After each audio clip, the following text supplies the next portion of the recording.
Hi, welcome back to my channel. こんにちは。オーストラリアに住み始めて8年目になります。ゆかです。早速ですが、今日のテーマはこちらです。じゃん。日本でもオーストラリアでも転職を繰り返していた私が見つけた自分にぴったりなお仕事。今日はですね、なんで転職を繰り返してきたのか、どうやって自分にとってこれだって思えるような仕事に出会えたのか、そしてその仕事って何だったのかっていう流れで私のリアルな体験を交えてお話ししていきます。今はですね、オーストラリア人のパートナーのトリちゃんとフードトラックの開業スタートに向けて準備を進めているところなんですが、なんと実は私これまでにオーストラリアと日本と合わせて全部で10回以上の転職っていうのを繰り返してきたんですよ。そんな私がこうして37歳になって、しかも日本ではなく異国の地オーストラリアでこれって自分にめっちゃ合ってるんじゃないみたいな仕事にようやく出会えることができたので、この動画ではその気づきのプロセスをシェアしていくので、今度はこの私のこの経過とか気づきとかが、それが今度は皆さんのなんか気づきとかのきっかけになってくれたらめっちゃ嬉しいです。まず私がこう転職を繰り返してた時の違和感みたいなところのお話なんですけど、そもそも私日本にいた時もオーストラリアにこうやっている時も、もう本当に良くも悪くも転職が得意で、得意って言っていいのかもうそもそもわからないんですけど、もう本当に転職を繰り返してきて様々な仕事を経験してきたんですね。10代の頃のアルバイトの時のこととかも含めちゃうと、もうカフェのスタッフ、バリスタとか、ファミレスのウェイトレスとか、ピザ屋のスタッフとか、あとはアップルストアのスペシャリスト、美容クリニックのカウンセラー、それは営業ですね。で、あとはオンライン英語教材の販売営業とか、本当にいろいろやってきて、転職を重ねるたびに勤務期間もどんどん短くなってるってことにも気づいてたんですよね。ただこの中で一番長く続いたお仕事が、一番初めに社会人になった時にお勤めしたアップルストアでの仕事だったんですけど、そこは iPhone とか iPad とかそういう iOS の契約チームの一員っていうところからスタートして、最終的にはジーニアスバーっていうところでお客様のサポートをするっていうポジションを経験させてもらったんですけど、総じてすっごいいい環境下だったんですよね。自分の今でも横のつながりがあるくらい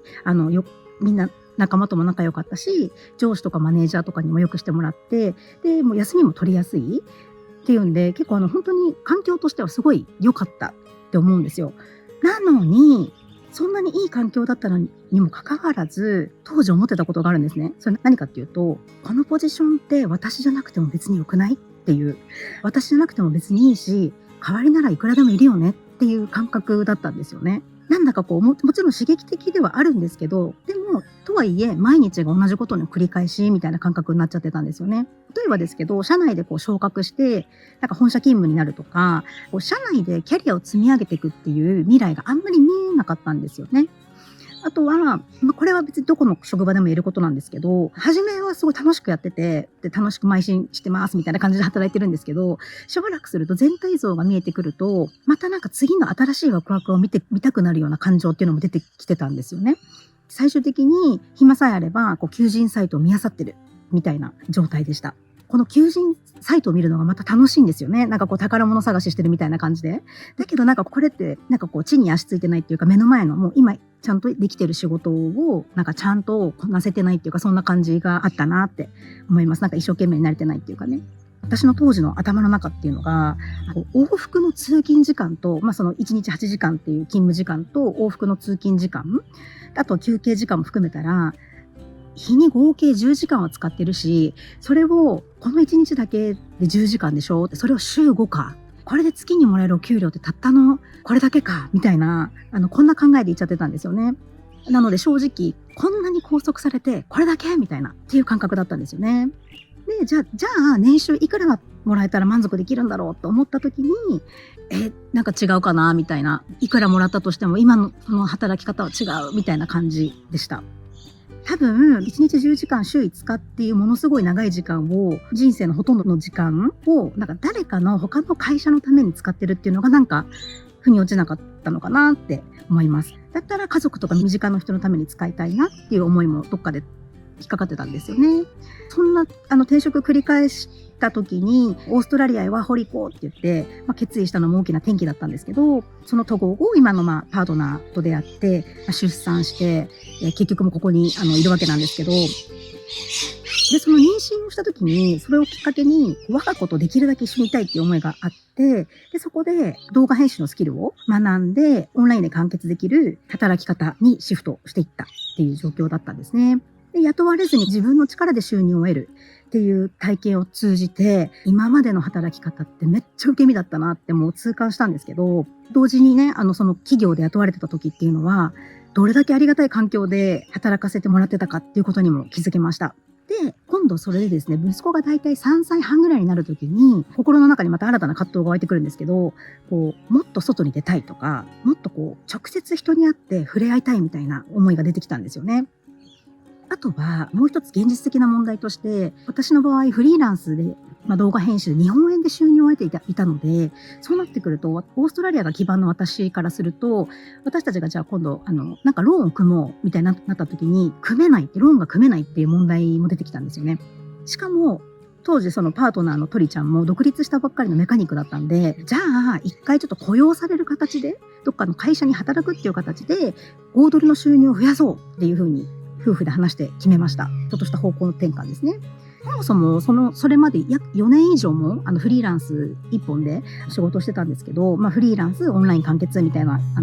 働き方でやってた私だったんですけど、もともとオンラインだけのやり取りってあんまり得意じゃなかったんだなっていうことにも気づいていったんですけど、それももうオンライン 100% をやめる直前までそもそも気づいてなかったんですよね。もともと私が対面で1対1で深く人と深く話す、関わるっていうことの方が得意だし好きなタイプで、ズームで複数人でやり取りするみたいな、ミーティングっていうのは実は私にとっては地獄絵図だったんですよね。当時はね、もうやるしかないっていう状況でこなしていってましたけど、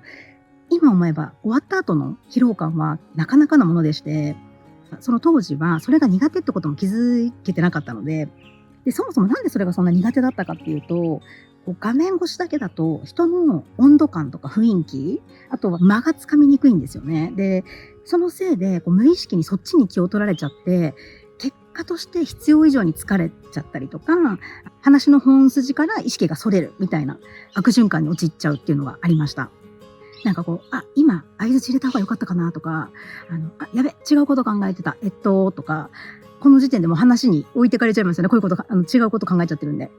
で、こんなループがミーティング中に頭の中でちょこちょこ行われちゃうので、しかも無意識ですね、これ。やりたくてやってるわけじゃなくてね。なんで、そのミーティングが終わると、終わった達成感とか、よし、よくやったみたいな嬉しさ、終わったっていう嬉しさと、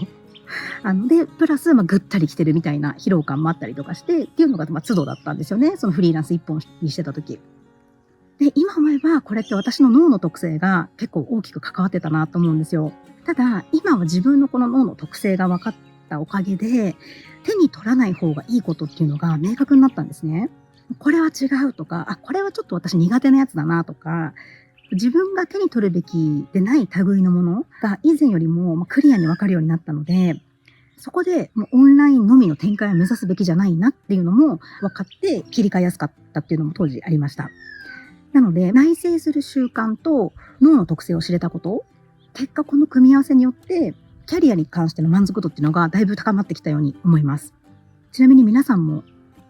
あることに気づいたりとか、あるきっかけがあったりして、将来のキャリアとか今やってることがなんか明確になったというエピソードあったりしますか？いろいろちょっと話しちゃったんですけど、ここでやっと今回のタイトルに行き着くんですけど、今やってる仕事、雇われることを決めて、